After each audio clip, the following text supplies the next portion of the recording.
Hello everyone. हम लोग class 8 के ज्योग्राफी का थर्ड चैप्टर स्टडी कर रहे हैं, that is your minerals and power resources.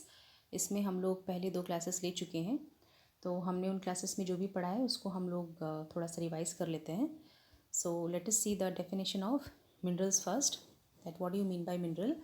So mineral are a naturally occurring substance that has a definite chemical composition, okay, and minerals are concentrated in particular area और rock formation।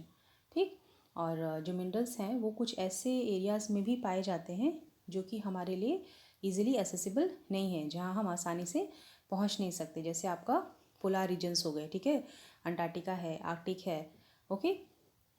फिर जो minerals होते हैं वे आपके जो इनकी formation होती है वो एक नेचुरल प्रोसेस है, एक प्राकृतिक प्रक्रिया है, इसमें कोई भी ह्यूमन इंटरफेरेंस नहीं होता है। ठीक, और ये जो मिनरल्स होते हैं इनको हम आइडेंटिफाई करते हैं on the basis of their physical properties and chemical properties, right. And next we have seen the types of minerals, यानी हमारी मिनरल्स जो हैं वो कितने प्रकार के होते हैं। So minerals are of 2 types, metallic and non metallic, and in metallic it has been further divided into 2 types, that is your ferrous and non-ferrous. So by ferrous we means the metallic minerals which contain iron, and by non-ferrous we mean the metallic minerals which do not contain iron, okay। और उसके बाद हम लोगों ने देखा है आपका extraction of minerals की प्रोसेस कौन सी होती है, यानी कौन से तरीके हैं जिसके द्वारा कि हम मिनरल्स को पृथ्वी के अंदर से एक्सट्रैक्ट करते हैं, निकालते हैं। सो इसमें हमने 3 प्रोसेस देखी हैं आपकी, एक है आपकी mining, the next is your drilling and third is your quarrying.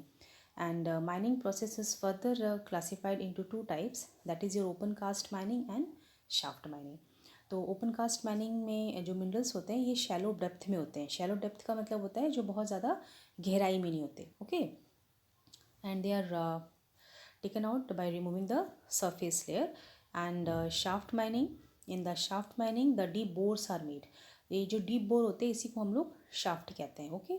तो इसमें जो है मिनरल्स को पाने के लिए हमको बहुत गहराई तक जाना पड़ता है, ठीक है, तो इसको हम लोग कहते हैं shaft mining, right. So deep bores called the shaft have to be made to reach mineral deposit at the greater depth, ठीक है। अब नेक्स्ट है आपका drilling. So in the drilling the deep wells are bored to take out the minerals, and third is your quarrying. सो quarrying में क्या होता है, आपके मिनरल्स जो हैं वो सरफेस के बहुत पास में होते हैं, ठीक है, तो इसमें हमको कुछ खास गहराई तक नहीं जाना है, हमको सिंपली जो है simply we have to dug out the surface of the earth and we have to take out the minerals, that is known as your quarrying. Then we have seen your distribution of minerals, यानी हमारे जो minerals हैं ये प्रकृति में किस प्रकार से हमको प्राप्त होते हैं, ठीक है, कहाँ मिलते हैं हमको ये। तो ये जो मिनरल्स हैं ये जो हमने 2 प्रकार के आपके मिनरल्स देखे, एक आपके मेटालिक मिनरल्स हैं, non metallic minerals, okay. So metallic minerals are mostly found in the igneous and the metamorphic rock formations, and non metallic minerals are found in the sedimentary rock formation, ठीक है। तो इसमें हम लोगों ने कुछ example भी देखे आपके मेटालिक मिनरल, जैसे आपके आयरन ओर है, कॉपर है, निकल है, and then your non metallic minerals we have seen your limestone, manganese, ठीक है। और यहाँ पे कुछ जगह के नाम भी दे रखे हैं, वो आपको रिफ़र कर सकते हैं, जैसे आपके आयरन ओर जो कि नॉर्थ स्वीडन में प्राप्त होता है, फिर कॉपर निकल जो कि ओंटारियो में मिलता है, okay, then platinum in the South Africa, and then you can see here some examples are also given for the non-metallic minerals like your manganese deposit of Georgia and Ukraine and phosphate beds of Algeria। आप इसमें कोई भी example दे सकते हैं। then next we have seen the mineral deposition or the mineral distribution that is found in various continents। so you know very well that we have 7 continents। so the first continent, that is your Asia। so this Asia continent, it produces more than half of the world's tin, okay। and then when you come to other countries of the Asia continent, then if you see here, then you China, Malaysia, Indonesia, okay, so these 3 countries are among the world's leading tin producers, okay। and then when you come to Europe continent, then European continent is the leading producer of iron ore in the world, ठीक है। अब इसमें भी जो आपके बड़े देश हैं यूरोपियन कंट्रीज़, जैसे कि आपके रशिया है, यूक्रेन है, स्वीडन है, फ्रांस है, इनके पास आयरन ओर की बहुत बड़ी डिपॉजिट पाई जाती है. Okay, so now let us come to your North America. तो नॉर्थ अमेरिका में आप आएंगे तो इधर जो आपका मिनरल डिपॉजिट पाया जाता है नॉर्थ अमेरिका में, इसको 3 जोन्स में डिवाइड किया गया है. Okay, so the zones here are the Canadian region north of the Great Lakes, then Appalachian region and the mountain ranges of the west. ठीक है, यहाँ पे आपकी मिनरल डिस्ट्रीब्यूशन दे रखी है. So if you come to the western Cordilleras, they have the vast deposits of copper, lead, zinc, gold and silver. Okay, then when we come to your next continent, that is your south America. तो south America में जो आपका Brazil है, it is the largest producer of high grade iron ore in the world. Okay, and Chile and Peru, they are the leading producers of copper. Brazil and Bolivia are among the world's largest producers of tin, right? Okay, then you see Africa here. So you know very well that Africa is very rich in mineral resources, and it is also the world's largest producers of diamonds, gold and platinum. ठीक है, अभी आप Africa में ही आएंगे तो Africa के जो आपकी बाकी कंट्रीज़ हैं, जैसे आपका इसमें साउथ अफ्रीका है. Okay, Zimbabwe, Zaire, they produce large portion of the world's gold. यानी आपके पूरे वर्ल्ड में जितना भी गोल्ड पाया जाता है उसमें सबसे ज़्यादा मेजर पोर्शन आपका जो है वो अफ्रीका के इन देशों से निकल के आता है. Okay, the next continent is your Australia. So Australia is the largest producer of bauxite in the world, and it is also leading producer of gold, diamond, iron ore, tin and nickel. Okay, and also Australia have the largest deposits of gold. ठीक है, जैसे आपका कैलगोरिया हो गया, कोलगार्डी हो गया. ठीक है, ये सब जो वेस्टर्न एरियाज़ हैं इनके पास आपका गोल्ड का बहुत बड़ा डिपॉजिट है. राइट, अब हम अंटार्कटिका को देखते हैं. तो अंटार्कटिका में देखिए जो वर्ड्स यहाँ पे इस्तेमाल हुए हैं, जैसे आपका एक वर्ड यहाँ पे इस्तेमाल हुआ है प्रेडिक्ट. Okay, then forecasted. तो इसका मतलब ये होता है कि लोगों ने अभी एस्टिमेट किया हुआ है. ठीक है, कि यहाँ पे इस प्रकार का मिनरल डिपॉजिट हमको मिल सकता है. राइट, तो इसमें बहुत बड़े डिपॉजिट मिलने की संभावना है. जैसे आपके हो गए यहाँ पे आयरन ओर है, गोल्ड है, सिल्वर है, ऑयल है. ठीक है, तो और आपके जो है significant size of deposits of gold coal are also mostly predicted to be found in the areas of Antarctica. Right, तो ये तो आपकी थी mineral distribution in various continents. Okay, तो यहाँ तक हम लोग देख चुके हैं और अब हम अपनी क्लासेस शुरू करेंगे.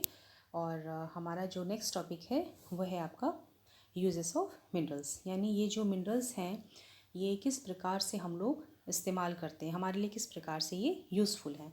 ओके, तो इसमें जो है आपके मिनरल्स का सबसे ज़्यादा इस्तेमाल होता है इंडस्ट्रीज़ में. ओके, उद्योग में, कारखानों में, जहाँ पे हम विभिन्न प्रकार की वस्तुओं का निर्माण करते हैं तो वहाँ पे आपके मिनरल्स का इस्तेमाल किया जाता है. Okay, so first you have also seen in the class we have learned various properties of the minerals. So in that we have seen that hardness. okay, कि metals जो होते हैं ओके तो इनमें एक हार्डनेस पाई जाती है. ये कड़े होते हैं. मेटालिक मिनरल्स के बारे में हमने पढ़ा था ना, जब मिनरल्स हमने डिवाइड किया था मेटालिक और नॉन मेटालिक में. Then in the metallic minerals we have seen its characteristic that it is hard. तो ये जो हार्ड होते हैं इसी कारण क्या होता है, इनका यूज़ जो है जेम्स में होता है. जेम्स माने क्या होता है, जिसको हम लोग कहते हैं नग. ठीक है, तो ये जो नग होते हैं इसको हम जब इस्तेमाल करते हैं तो हम क्या बनाते हैं, उससे ज्वेलरीज बनाते हैं. ओके, तो ये आपका नंबर 1 यूज़ हो गया. Right, so minerals as they have the characteristic of hardness so they are used for gems in making various types of jewelleries. Right, और फिर नेक्स्ट आप देखेंगे तो copper is another metal which is used in everything from coins to pipes. ठीक है, तो copper जो है उसका इस्तेमाल कॉइन से लेके पाइप तक बहुत सी चीज़ें बनाने में होता है. और अगर हम पाइप्स की बात करें तो कॉपर का इस्तेमाल इस वक्त ज़्यादा हो रहा है और ये आयरन को रिप्लेस कर रहा है. क्यों? क्योंकि आयरन जो है बहुत ईजिली कोरोड हो जाता है. कोरोड यानी उसमें जंग लग जाती है, क्योंकि आयरन का नेचर है कि वो पानी के संपर्क में आता है, उसे एब्जॉर्ब करता है. ठीक है, तो लेकिन कॉपर जो है, कॉपर एक नॉन एब्जॉर्बेंट मेटल है. ठीक है, ये इसके संपर्क में आने वाली चीज़ को एब्जॉर्ब नहीं करता और आसानी से इसमें जंग नहीं लगती है. ठीक है, यही कारण है कि कॉपर को पाइप्स और कॉइन्स वगैरह बनाने में इस्तेमाल किया जाता है. So this is your second use. Then third one you have seen here, that silicon. Okay, so silicon is used in the computer industry and it is obtained from quartz. तो ये हो गया आपका थर्ड यूज़, ये silicon chips जो आप computer में इस्तेमाल करते हैं. ओके, और इसको हम इसके थर्ड यूज़ के तौर पे देख सकते हैं. Then your fourth one is your aluminium. ठीक, ये हो गया आपका थर्ड यूज़. फिर हम फोर्थ देखेंगे तो एल्यूमिनियम है आपका, जो कि हम बॉक्साइट से प्राप्त करते हैं. Okay, aluminium is obtained from its और bauxite and it is used in automobiles, airplanes, bottling industry, buildings, even in kitchen cookware. अब एल्यूमिनियम की सबसे अच्छी क्वालिटी ये होती है कि बहुत ही मैलिएबल होता है, सॉफ्ट होता है. इसको आप चाहे जिस शेप में ढाल सकते हैं, मोड़ सकते हैं. ठीक है, तो जहाँ तक मुझे लगता है आप सबके किचन में लगभग एल्यूमिनियम फॉइल होगा, जो आपकी मदर आपकी टिफ़िन वगैरह पैक करने में इस्तेमाल करती हैं. ठीक है, तो ये आपका हो गया फोर्थ यूज़. तो अगर आपके यूजेस ऑफ मिनरल्स पूछे जाते हैं तो आप आराम से 5 पॉइंट में आंसर कर सकते हैं. जैसे यहाँ पे पहला पॉइंट आप डाल सकते हैं, minerals are used in many industries. Okay, and then you can give it as your second point, third point, fourth point and 5 point. So we have seen 5 uses of minerals. Okay, minerals are used in industries. Then next what we have seen, that minerals are hard. Okay, पहले तो इनका इस्तेमाल industries में होता है, फिर ये चूँकि हार्ड होते हैं तो ये ज्वेलरी बनाने में इस्तेमाल होते हैं. फिर कॉपर से आपकी कॉइन से लेके पाइप तक बनाई जाती है. फिर जो आपकी सिलिकॉन चिप्स होती है वो कॉपर इंडस्ट्री में यूज़ होती है. ओके, देन एल्युमिनियम, ये इस्तेमाल होता है आपका ये एरोप्लेन्स में, ऑटोमोबाइल्स में, किचन कुकवेयर वगैरह इस्तेमाल होता है इसको बनाने में. ठीक है, तो आपने यहाँ पे 5 यूजेस ऑफ मिनरल्स देखे. राइट, अब हम लोग आगे चलते हैं. तो आगे अब आप देखेंगे आपका नेक्स्ट टॉपिक है कंजर्वेशन ऑफ मिनरल्स. अब ये कंजर्वेशन क्या होता है? See, conservation means when we have to conserve something, मतलब जहाँ हमें किसी चीज़ की बचत करनी है. ठीक है, अब हम किस चीज़ की बचत करेंगे? वह चीज़ें जो कि हमारे लिए बहुत अधिक कीमती हैं या फिर जो हमें आगे चल के मिलने वाली नहीं हैं. ठीक है, वो हमारे लिए कीमती हो जाती हैं. तो अब जो मिनरल्स भी हैं ये भी हमारे लिए बहुत कीमती होते हैं. ठीक है, तो इनको हमें कंजर्व करना बहुत ज़रूरी है. ठीक है ना, तो हम देखेंगे अभी आखिर ये हमारे लिए इतने ज़्यादा ज़रूरी क्यों हैं और हमें इन्हें कंजर्व क्यों करना चाहिए. Okay, so this topic is your conservation of minerals. So first thing is that minerals are non renewable resource. अब ये नॉन रिन्यूएबल रिसोर्स का क्या मतलब होता है? देखिए, नॉन रिन्यूएबल रिसोर्स और रिन्यूएबल रिसोर्स जो मैं आपको पिछले क्लासेस में बता चुकी हूँ. ठीक है, तो रिन्यूएबल रिसोर्स का मतलब वो होता है जो आपको प्राकृतिक रूप से उपलब्ध है. हवा, पानी, सनलाइट. ठीक है, ये सब आपको प्रकृति ने गिफ्ट के तौर पे दे रखा है. ठीक है, और लेकिन जो कुछ रिसोर्स होते हैं जो नॉन रिन्यूएबल होते हैं, यानी कि ऐसे रिसोर्सेज जो आपने एक समय पर यूज़ किए और कुछ समय के बाद वो क्या होगा, एग्जॉस्ट हो जाएगा, ख़त्म हो जाएगा. ठीक है, और जब वो दोबारा आपको चाहिए होगा, यानी उसके बनने की जो प्रक्रिया है वो बहुत ज़्यादा समय लेगी, हज़ारों साल के बाद फिर वो दोबारा तैयार होगा. ठीक है, तो इसीलिए कहा जाता है ये मतलब लगभग आपको ना मिलने के बराबर है. तो इसलिए कहा जाता है इसको non renewable resource. Okay, as it takes your 1000 of years for the formation. ठीक है, और सबसे बड़ी चीज़ जो इसमें ये बताते हैं कि the rate of formation is much smaller than the rate at which the humans consume these minerals. यानी वह स्पीड, यानी जिस स्पीड से हम मिनरल्स को इस्तेमाल कर रहे हैं वो आपके उस स्पीड से जिससे कि ये बन रही है बहुत ज़्यादा है. ठीक है, यानी ये बनने में तो बहुत ज़्यादा समय लेती है, लेकिन हम जिस स्पीड से इसको कंज्यूम कर रहे हैं वो स्पीड जो है बहुत अधिक है. ठीक है, इसीलिए हमको ये बहुत ज़रूरी हो जाता है कि हम लोग मिनरल्स को कंजर्व करें. So it becomes necessary to reduce wastage in the process of mining. ठीक है, फर्स्ट थिंग. एंड दूसरी बात क्या है, recycling of metals is another way in which the mineral resources can be conserve. ठीक है, तो इस पूरे पॉइंट में से आपकी जो 2 इम्पॉर्टेंट चीज़ें निकल के आई हैं वो ये हैं कि पहली, why we have to conserve the minerals. Okay, तो पहला पॉइंट आपका ये है, पहला क्वेश्चन निकल के आता है, why the conservation of mineral is important. So conservation of mineral is important because it is a non renewable resource and it takes 1000 of years for its formation. Okay, and the rate of formation, इसको तो आप अपने word में डाल सकते हैं, ठीक है। जिस स्पीड से हम इसे कंज्यूम कर रहे हैं और जिस स्पीड से ये बनता है उसका रेशियो बहुत ज़्यादा इम्प्रॉपर है। ओके, नाउ नेक्स्ट इज, अब क्यों ज़रूरी है इसको, ठीक है, मतलब हम किस प्रकार से इसको किस प्रकार से कंजर्व कर सकते हैं। Tell any 2 ways through which the minerals can be conserve. तो यहाँ पे देखिए आप 2 पॉइंट निकल के आते हैं, first point and second point, ठीक है। तो हम कैसे कंजर्व कर सकते हैं, पहले तो जो माइनिंग प्रोसेस होती है ना, तो माइनिंग करने के वक्त हमको इसकी वेस्टेज को कम करना चाहिए, ठीक है, क्योंकि माइनिंग में बहुत सी प्रोसेस यूज़ होती हैं, ठीक है, तो उसमें भी आपके मिनरल्स क्या होते हैं, वेस्ट हो जाते हैं, तो वो हमको बचाना है। और दूसरा हमको क्या करना है, दूसरे तरीका हम क्या कर सकते हैं, मेटल्स को रिसाइकिल कर सकते हैं। Okay, so 2 ways of conservation of minerals is, first to reduce the wastage in the process of mining, and second is to recycling of the metals. Understood? Now next अब हम लोग देखते हैं, next topic is your power resources. Power resources का मतलब क्या है, power यानी शक्ति, एनर्जी, ठीक है। जैसे कि हम कहते हैं आग, आग क्या है, heat is a form of energy. Okay, अब हमको सबसे ज़्यादा हीट और लाइट कहाँ से मिलता है, हमको मिलता है सन से। ओके, तो वो तो एक प्राकृतिक सोर्स है। ओके, लेकिन उसके बाद भी हमने खुद से भी एक सोर्स बनाया है, सॉरी एक पावर जनरेट की है, और वो है आपकी, हम जिस प्रकार से बिजली पैदा करते हैं, ठीक है, तो वो क्या है, ह्यूमन मेड पावर रिसोर्स है, राइट। तो अभी इस टॉपिक पे आगे बढ़ने से पहले यहाँ पे हम देखेंगे कि एक छोटी सी एक स्टोरी टाइप दे रखी है आपको, ठीक है, और मुझे लगता है कि ये स्टोरी ऑलमोस्ट सबकी लाइफ में एप्लीकेबल है, क्योंकि सुबह उठने के बाद सबकी दिनचर्या लगभग एक जैसी ही होती है। Okay, so let us read this now. Sunny's mother begins her day by switching on the geyser. यहाँ पे कुछ वर्ड्स हैं जो मैं यहाँ पे आप लोगों को हाईलाइट करके दिखाऊंगी, इस पर आपको ध्यान देना है। Okay, Sunny's mother begins her day by switching on the geyser. सुबह उठ के सनी नाम का कोई बच्चा है, उसकी माँ ने गीज़र ऑन कर दिया। गीज़र आप सबको पता है जो पानी गर्म करने का अप्लायंस होता है। Next, she irons Sunny's school uniform before waking him up, ठीक है।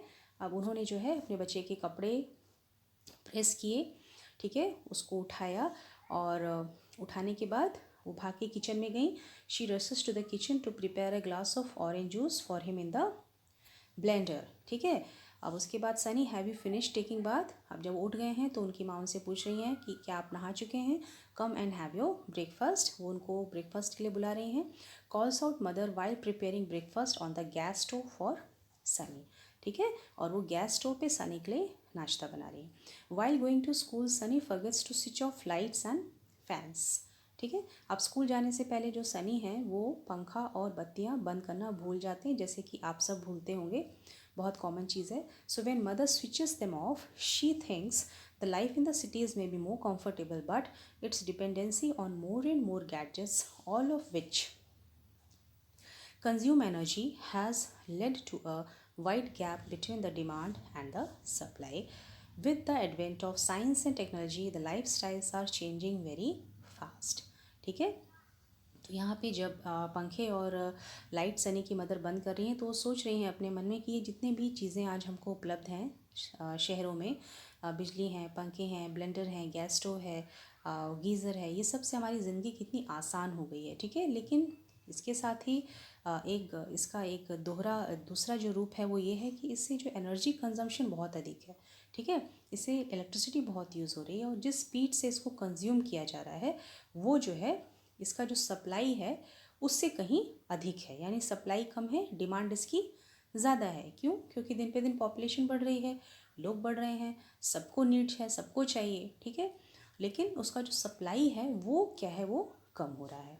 ओके, तो साइंस और टेक्नोलॉजी से हमने अपनी लाइफस्टाइल तो चेंज कर ली है, अपने लिए कंफर्ट्स बढ़ा लिए हैं, ठीक है, लेकिन अब आगे क्या, आगे उस एनर्जी को अब अपनी बढ़ती हुई जनसंख्या के साथ बराबरी में लाना हमारे लिए मुश्किल पड़ रहा है। एनी हाउ, तो मैंने यहाँ पे देखिए कुछ वर्ड्स जो हाईलाइट किए हैं, जैसे आपने देखा है यहाँ पे geyser, iron, okay, geyser, iron, blender, gas stove, light and fans. अब देखिए ये सब क्या है, ये दीज आर योर गैजेट्स हैं, ठीक है। अब ये सब में क्या इस्तेमाल हो रही है, बिजली, पानी गर्म हो रहा है, ठीक है, फिर कपड़े प्रेस हो रहे हैं, ओके, फिर गैस स्टोव में भी आपकी एनर्जी यूज़ हो रही है, ईंधन लग रहा है, ठीक है, फिर आपके पंखे चल रहे हैं, लाइट जल रही है, इन सब से क्या हो रहा है, आपकी एनर्जी यहाँ पे कंज्यूम हो रही है। Energy, what energy? Electricity is consumed here. सिर्फ एक परिवार में ये सारे के सारे गैजेट आपके इस्तेमाल हो रहे हैं। ऐसे ही आपके ना जाने कितने परिवार हैं जिसमें इस तरह की खपत आपकी बिजली की होती है। हैंस सो इसीलिए हम कह सकते हैं यहाँ पे दैट योर पावर और energy plays a vital role in our life. इसीलिए आज के टाइम में जो पावर है, एनर्जी है, वो हमारी ज़िंदगी में बहुत अहम हो चुकी है। ठीक है, अब हम बिना पावर के, बिना इलेक्ट्रिसिटी के नहीं रह सकते। We also need power for industry. ठीक है, ये तो डोमेस्टिक उन्होंने बता दिया कि घरेलू किस प्रकार से इस्तेमाल होता है। और इसके अलावा पावर का इस्तेमाल कहाँ हो रहा है? आपके कारखानों में, कृषि में, आपके यातायात के साधनों में, संचार व्यवस्था में, फिर आपकी सैन्य व्यवस्था में, आपकी देश की रक्षा में, डिफेंस में भी। ठीक है, तो यहाँ सब में आपकी पावर या एनर्जी की नीड होती है। Okay, now power resources may be broadly categorized into conventional and non-conventional resources। ठीक है, ये तो हमने पावर के यूजेस देखे कि पावर के किस किस फील्ड में यूज़ होते हैं। अब इसने क्या किया है, पावर के आपको दो प्रकार में इसने डिवाइड कर दिया है। So one is your conventional, another is your non conventional. ठीक है, अब ये कन्वेंशनल और नॉन कन्वेंशनल क्या होता है? देखिए, ये जो कन्वेंशनल है ना, ये एक ट्रेडिशनल वर्ड है, और नॉन कन्वेंशनल क्या है? It is a alternate of conventional. मतलब सिंपल वर्ड में अगर कहें, कन्वेंशनल का मतलब ये ऐसे पावर रिसोर्सेज हैं जिनको हम बहुत लंबे समय से यूज़ कर रहे हैं, जिसको हर आम आदमी यूज़ करता है। ठीक है, और ये नॉन कन्वेंशनल क्या है? नॉन कन्वेंशनल ऐसी चीज़ें हैं जो हम इसके ऑल्टरनेट के तरीके पे यूज़ करने के अब रास्ते खोज रहे हैं। ठीक है, तो ये हम अब आगे पढ़ेंगे। So let us come to this topic now. तो अब ये देखिए कन्वेंशनल सोर्सेज होता क्या है। So now the conventional sources of energy are those which have been in common use for a long time. ठीक है, मतलब हम ये कन्वेंशनल सोर्सेज ऑफ एनर्जी को बहुत लंबे समय से इस्तेमाल कर रहे हैं। अब इसमें आपकी दो चीज़ें हैं, दो सोर्सेज हैं, that is your firewood and fossil fuels. Okay, तो कन्वेंशनल सोर्सेज में आपके कौन से आ गए? एक आपका आ गया फॉसिल फ्यूल्स, एक आपका आ गया फायरवुड। ठीक है, ये दो conventional conventional sources of energy हैं जिसको हम लोग बहुत लंबे समय से इस्तेमाल कर रहे हैं। Right, so let us first see the firewood. Okay, firewood सबको पता है। ठीक है, लकड़ी हम जो जलाते हैं, ठीक है, लकड़ी का इस्तेमाल होता है जलाने में, जिससे हम खाना बनाते हैं। ठीक है, और हम इसको आग तापने के लिए या फिर और बाकी चीज़ों के लिए इस्तेमाल करते हैं। ठीक, so now firewood is widely used for cooking and heating. अब आपको पता है भारत एक कृषि प्रधान देश है। ठीक है, यहाँ पे फार्मर्स ज़्यादा हैं, कृषि का काम ज़्यादा होता है। तो यहाँ पे जो 50% से भी ज़्यादा लोग जो है एनर्जी किसके द्वारा यूज़ होती है? विलेजर्स के द्वारा। और ये कहाँ से आती है? फायरवुड से, यानी कहाँ से? लकड़ी से। ठीक है, अभी लकड़ी का सबसे ज़्यादा यूज़ कौन कर रहा है? विलेजर कर रहे हैं। ठीक है, now remains of plants and animals which where buried under the earth for millions of years ago got converted by the heat and pressure into fossil fuels. ठीक, अभी ये आपको फॉसिल फ्यूल के बारे में बता रहे हैं कि फॉसिल फ्यूल बनता कैसे है। ठीक है, बहुत बार आप इसके बारे में पढ़ चुके हैं कि हज़ारों साल पहले जो प्लांट्स थे, एनिमल्स थे, जो ज़मीन के नीचे दब गए। ठीक है, तो बहुत अंदर दबे होने के कारण जो तापमान, जो हीट जनरेट हुई और जो आपका प्रेशर झेला गया, ठीक है, under the heat and pressure, वो लोग क्या हुआ? डिके होके, डिकम्पोज होके धीरे धीरे क्या हो गया? वो फॉसिल फ्यूल में कन्वर्ट हो गए। ओके, सो फॉसिल फ्यूल के एग्जाम्पल यहाँ पे आपको दिए जा रहे हैं, such as your coal, petroleum, natural gas, they are the main sources of your fossil fuels. ठीक है, now let us move further now. तो अभी आगे हम देखेंगे आपका, अभी आपको इन्होंने एग्जाम्पल दिया फॉसिल फ्यूल्स के, जैसे आपका कोल है, पेट्रोलियम है, नेचुरल गैस है। So they are the sources of the conventional energy. तो कन्वेंशनल एनर्जी के बारे में हमने क्या पढ़ा था? These are the sources of energy which are commonly used for a long time. Okay, now the reserves of these minerals are limited. Reserves मतलब अब इनका जो एक खेप रह गया, यानी जितना मानव सभ्यता के लिए अब इस्तेमाल के लिए रह गया वो काफ़ी क्या है? लिमिटेड है। लिमिटेड यानी कम रह गया है। क्या कारण है? The rate at which growing world population is consuming them far greater than the rate of their formation, ठीक है। यानी जिस तेज़ी से हमारी जनसंख्या बढ़ रही है, उसको कंज्यूम कर रही है, ठीक है, वो उसके फॉर्मेशन की दर से कहीं ज़्यादा तेज़ है। So these are likely to be exhausted soon. इसलिए हमारे आगे खतरा पैदा हो गया है कि बहुत जल्दी ये हमारे लिए अब ख़त्म हो जाएंगे, ठीक है। तो आप इमेजिन करके देखिए, अगर कोल ना हो, पेट्रोलियम ना हो, नेचुरल गैस ना हो, तो उसके बाद आपकी लाइफ कैसी होगी। Okay, so now let's see now coal, ठीक है। अब हम कोल को पढ़ते हैं। So coal is the most abundantly found fossil fuel, ठीक है। कोल, कोल का मतलब क्या है? कोयला, जो कि सबसे ज़्यादा बड़े तौर पे पाया जाता है, जो एक प्रकार का फॉसिल फ्यूल है, and it is used as a domestic fuel, ठीक है। कोल का पहला यूज़ क्या है? पहले तो ये डोमेस्टिक फ्यूल के तौर पे इस्तेमाल किया जाता है, फिर इंडस्ट्रीज़ में इस्तेमाल होता है। कौन सी इंडस्ट्रीज़? आयरन एंड स्टील, ठीक है। देन स्टीम इंजन में, then to generate electricity. Okay, तो इतने यूजेस आपके कोल में आपने देख लिए, ठीक। It is used as domestic fuel in the industries such as iron and steel, and it is also use in the steam engine, मतलब जो भाप के इंजन है, and then to generate electricity, बिजली पैदा करने में भी कोल का इस्तेमाल होता है। और यही बिजली जो हम कोल के द्वारा पैदा करते हैं, इसको हम लोग कहते हैं thermal power. Okay, so electricity from coal is called thermal power. One word question, it comes in exam, what do you mean by thermal power? So electricity generated from coal is called thermal power. Okay, so the coal which we are using today was formed millions of years ago with when giant ferns and swamps got buried under the layers of earth, ठीक है। अब ये आपका जो कोल है, जो आप इस्तेमाल कर रहे हो, आप ये कैसे मिला आपको, कैसे बना, ठीक है। तो आज से हज़ारों साल पहले जो है, जो आपके जायंट का मतलब होता है बड़े बड़े। अब ये फर्न्स क्या है? फर्न्स यानी ये लंबे लंबे पेड़ पौधे होते थे, ठीक है, जिनमें सिर्फ पत्तियां हुआ करती थी, इसमें फूल नहीं लगते थे, ठीक है। तो इस प्रकार के फर्न्स थे। और स्वैम्स, स्वैम्स का मतलब होता है दलदली इलाका, ठीक है। दलदल आप सबको पता है, जहाँ पानी और मिट्टी रहती है। तो फर्न्स और स्वैम्स जो बड़े बड़े थे, ये जो हैं दब गए धरती के अंदर, ठीक है। और हज़ारों साल के बाद फिर किसका निर्माण हुआ? कोयले का, कोल का। इसीलिए कोल को हम लोग क्या कहते हैं? So coal is referred therefore as buried sunshine, ठीक है। यहाँ से देखिए कितने क्वेश्चन निकल गए आपके। ओके, पहले तो आपका पहला question, what are the uses of coal, ठीक है, ये आपने यूजेस ऑफ कोल देख लिए। फिर one liner question, what do you mean by thermal power. Then third question, how coal was formed. Okay, and next very important question जो अक्सर पूछा जाता है, why the coal is referred as buried sunshine, right. So answer is here, coal is referred as buried sunshine because it was formed millions of years ago when giant ferns and swamps got buried under the layers of earth, ठीक है। Now let us move further. अब देखेंगे कि आपका जो leading coal producers of the world, यानी पूरे संसार में कौन कौन से देश हैं जो कोल प्रोड्यूस करते हैं। तो इसमें है आपका China, USA, Germany, Russia, south Africa and France. अब हम इंडिया में आ जाते हैं। तो इंडिया में हमारे जो स्टेट्स हैं वो है आपका रानीगंज, झरिया, धनबाद, बोकारो एंड झारखंड। ओके, तो ये था आपका कोल। अब हम लोग आपका देखेंगे petroleum. Okay, so let us see now your petroleum. तो अभी पेट्रोल जो है ये इससे और भी बहुत सारी डेरिवेटिव्स बनते हैं, यानी पेट्रोलियम से और भी बहुत चीज़ें बनती हैं जो हम अपनी रोज़मर्रा की ज़िंदगी में इस्तेमाल करते हैं, ठीक है। So let us see petroleum now. The petrol that keeps your car running as well as oil that keeps your cycle from squeaking, ठीक है। इसका मतलब क्या है? यानी जो गाड़ी आप चलाते हैं और प्लस आपकी जो साइकिल है जिसमें आप तेल डालते हैं ताकि उसमें जंग ना लगे, वो आवाज़ ना करे, वो सब हमको कहाँ से मिलता है?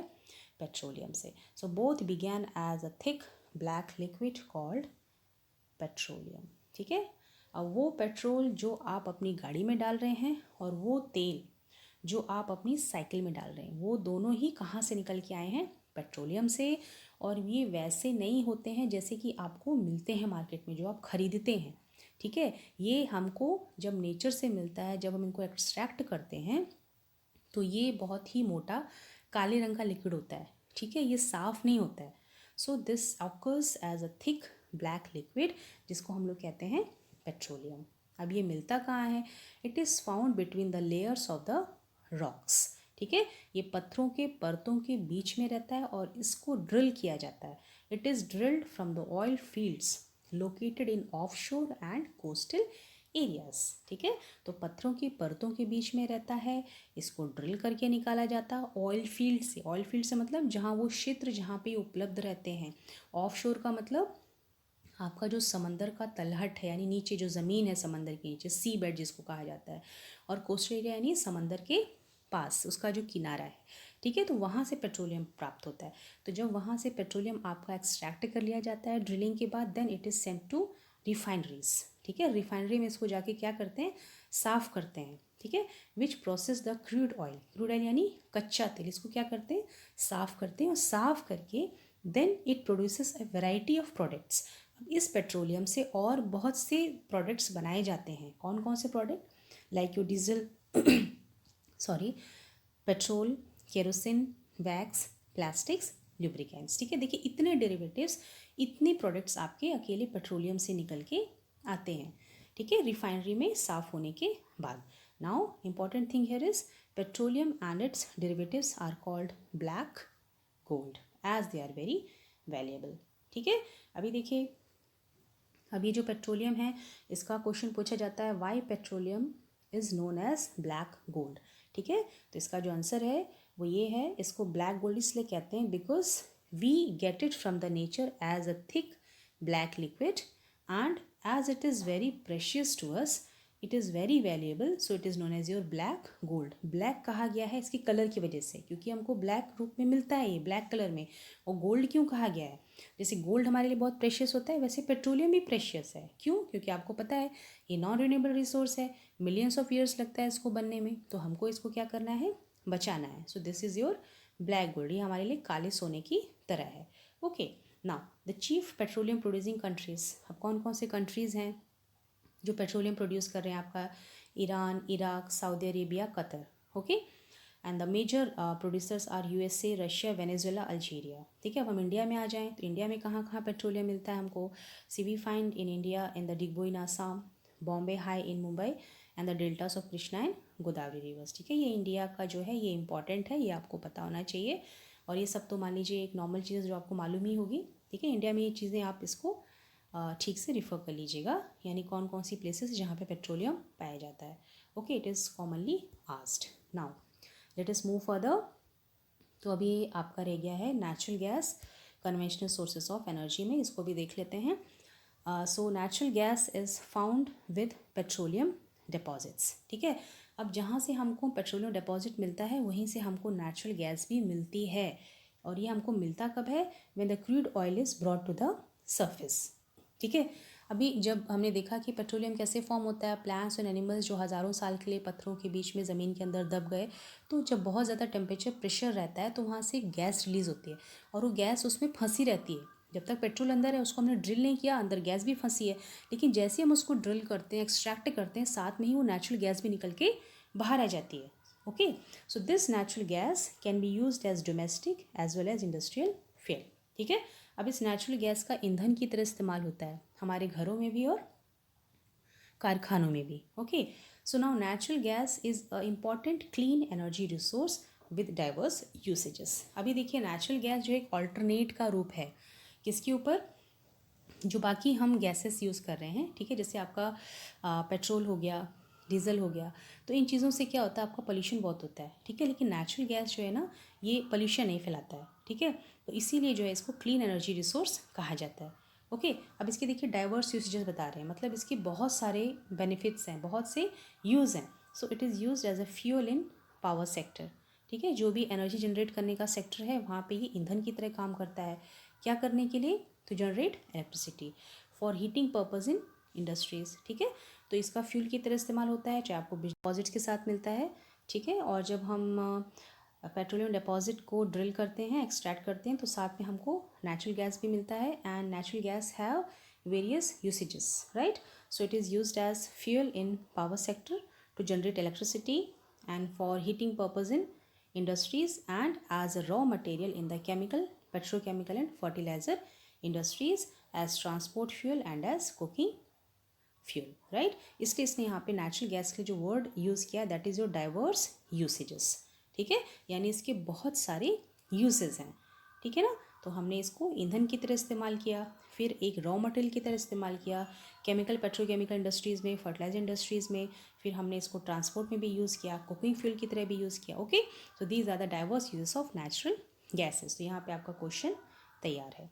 नाउ ग्लोबली मतलब all over the world, USA, Russia, Iran, Qatar, China, Canada, Australia are the major producers of natural gas. ठीक है, तो ये जो कंट्रीज़ हैं ये नेचुरल गैस के मेजर प्रोड्यूसर माने जाते हैं। सो इन इंडिया, अब हम इंडिया की बात कर लें, so India natural gas reserves are located in Mumbai high, Krishna Godavari basin, Cambay basin, Tripura and Assam. ठीक है, ये आपका इंडिया में नेचुरल गैस हमको जो मिलता है, राइट। नाउ अब next thing is the sharp increase in are consumption of fossil fuels. Sharp increase मतलब जितनी तेज़ी से हम इसको किसको, फॉसल फ्यूल्स को, ठीक है। The sharp increase in the consumption of fossil fuels has led to depletion of reserves, oil reserves at an alarming rate. ठीक है, अब हम जितनी तेज़ी से जो है फॉसल फ्यूल्स का इस्तेमाल कर रहे हैं तो ये जो ऑयल रिजर्व्स हैं ये डिप्लीट हो रहे हैं, यानी ये बहुत तेज़ी से ख़त्म हो रहे हैं। Okay, and next is toxic pollutants released from burning these fuels और ऑल्सो कॉज ऑफ कंसर्न।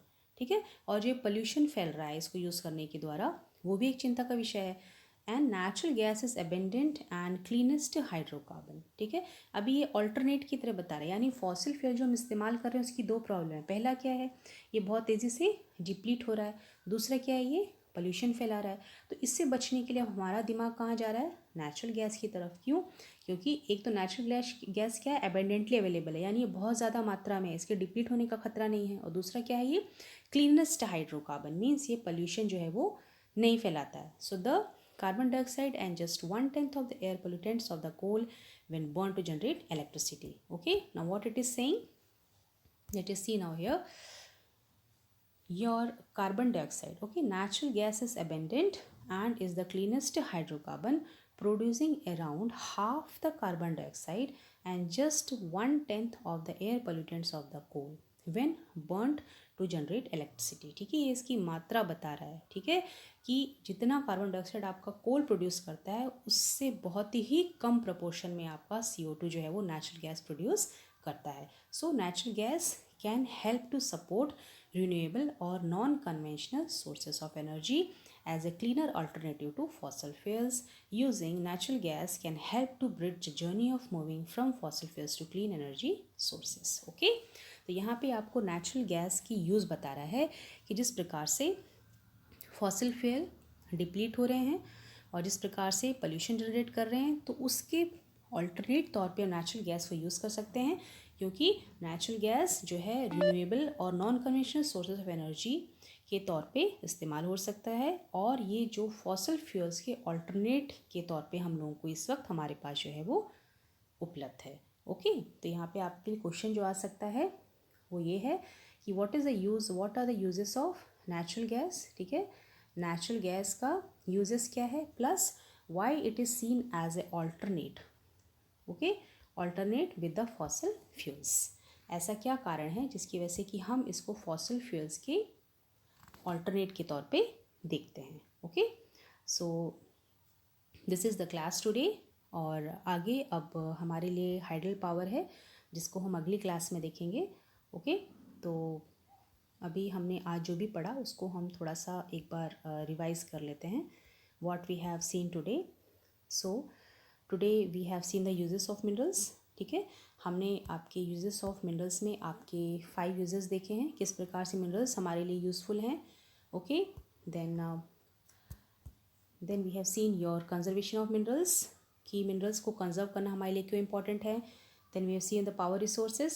ठीक है, पावर रिसोर्सेज में हम लोग 2 प्रकार में डिवाइड किया, convention, non conventional.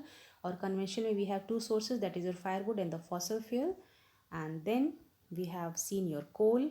Then what do you mean by thermal power and why coal is referred as buried sunshine. Then we have come to petroleum, कि petroleum को ब्लैक गोल्ड क्यों कहा जाता है। Then we have seen the natural gas, कि natural gas को fossil fuel के alternate तौर पे क्यों देखा जा रहा है। तो अगली क्लास में हम कंटिन्यू करेंगे। और अगर आपको कॉन्सेप्ट समझ में आया है, आपको क्लास क्लियर हुई है, then you please subscribe my channel dear future, here I come. Till that time please summarize, memorize, and if you have any doubts, you can put it in the comment box. Please like, share and comment, and in the next class, see you. Bye bye.